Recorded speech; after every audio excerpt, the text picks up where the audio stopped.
Welcome sa Thirst 2.0 na kung saan ay mapapakinggan ninyo ang mga trending topics sa politics, issues sa showbiz. Kaya naman kung hindi pa po kayo nakaka-subscribe, i-subscribe nyo na po yan. And please, pakisama naman ang notification bell para lagi po kayong updated sa mga balitang napapanahon.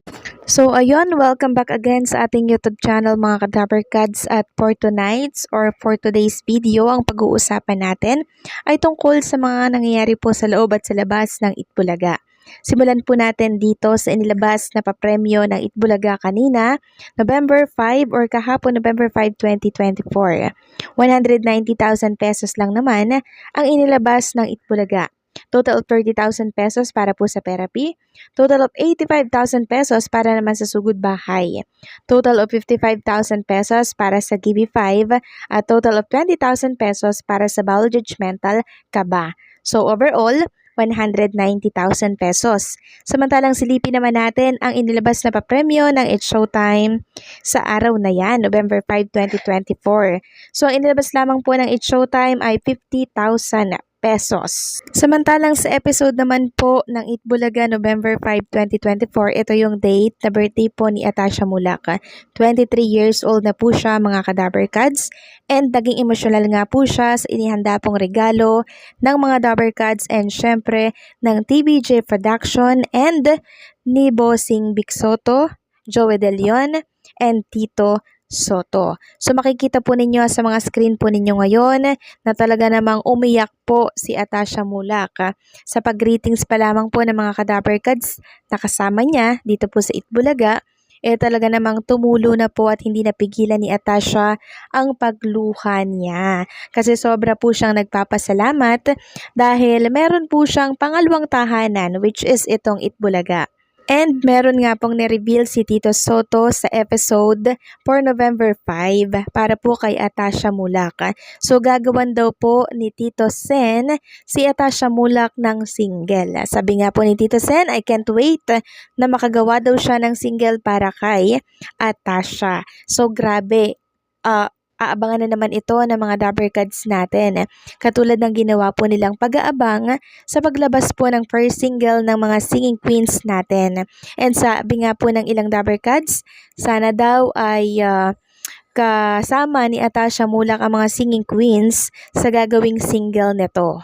So magandang idea yon mga ka-Dappercads, no? Singing queens plus Atasha Mulak. Siguradong maganda na single ang mabubuo pag sila ay pinagsama. So antayin natin kung ano po ang magiging plano ni Tito Soto. Samantalang pag-usapan naman natin ang tungkol dito sa dapat ay magbe-birthday din po kasabay ni Atasha Mulak, pero parang napospon po yung kanyang birthday celebration. Anak po ito ni Bossing Bicsoto dahil meron po siyang sakit ngayong araw. Si Tali po, no? May sakit po siya, and makikita nga dyan sa mga picture na nasa screen po ninyo ngayon na meron po siyang cool patch sa kanyang forehead, sa kanyang noo. So, ibig sabihin, hindi po maganda ang pakiramdam nitong si Tali. Meron po siyang sakit and kailangan niya po munang magpagaling para ma-celebrate ng masaya ang kanyang birthday. So, makikita natin din si Bossing Bicsoto dyan and syempre si Baby Mochi na nilalaro po itong si Ate Tali niya po, no? Ganun pa man, sana magpagaling ka, Tali, no? Sabi nga po dito sa nakasulat sa video po ni Pauline, please say a prayer for my birthday girl. Lord, please heal her fever. So, ayan, ipag-pray natin si Baby Tali na sana po ay gumaling na ng lubos ang kanyang sakit para po makapag-celebrate siya ng birthday niya. Samantalang pag-usapan naman natin ang tungkol dito sa kumakalat at usap-usapan ngayon na post dito po sa mundo ng social media. Sabi kasi dito, Sir Joey De Leon, sana naman po gumawa po kayo ng post na ganito ang statement. So, inuutusan niya po si Boss Joey. Hi Allen Ansay and Dustin Yu, love namin mga yon basta GMA7 love ko. At nakita niyo po ng personal sila Idol Allen Ansay, Cutie at Idol Dustin Yu, Cutie, ay yakapin niyo po ng mahigpit na parang may special child kayong apo. Nang sa ganun ay ma-realize niyo po at ma-realize sa mga hostmate niyo sa Itbulaga na sila former Senate Pres Vicente Tito Soto at Bossing Vic Soto na may mga viewers ng GMA7 at may mga nagtatrabaho sa GMA7 na malapit sa inyo at nagmamahal sa inyo po.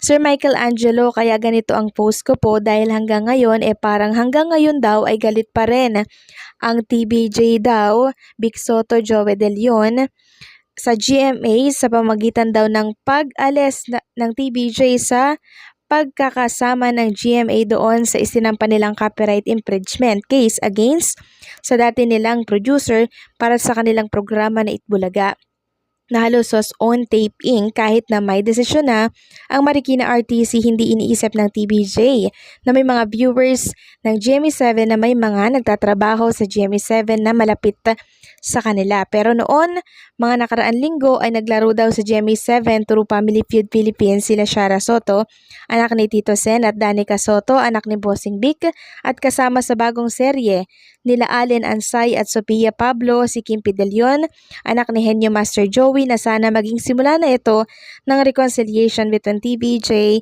and the GMA7. So eto pa po yung sabi niya, Sir Michael Angelo, mas maganda kung gawing additional producer ang GMA Network at mag-amang Tony Tobiera aka Mr. T at Direct Mike Tobiera through AVT Entertainment Inc. sa TBJ, Vicente Tito Soto, Vic Soto, and Joey De Leon sa Itbulaga currently produced ng TV5 and TBJ, at isama na rin daw ang gawing additional producers ang GMA7 sa Kuya Will Revillame's Will to Win, currently produced by TV5 and Will Revillame aka Kuya Will, nang sa ganun daw parehong ipalabas sa TV5 at GMA7 ang TBJ's Itbulaga at Kuya Will's Will to Win. Magkaroon ng friendship between Kapuso, GMA7 and kapatid TV5 Dabber Cards TVJ's Itbulaga ka Kuya Will's Will to Win at yung ayan, di ko na lang babasahin, ano?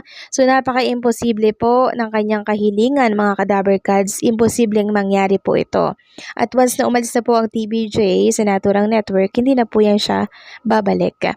Dahil kung gusto talaga ng GMA na magstay ang Itbulaga at ang TBJ sa kanilang network, dapat noon pa po nila yan ginawa. Dapat nung hindi pa umaalis ang TBJ, dapat pinaglaban po nila ang TBJ na doon lamang sila sa network ng GMA7. Pero ano ginawa po nila? Wala po silang ginawang aksyon. Hinayaan po nilang umalis ang TBJ at ang mga Dabber Cards sa kanilang bakuran.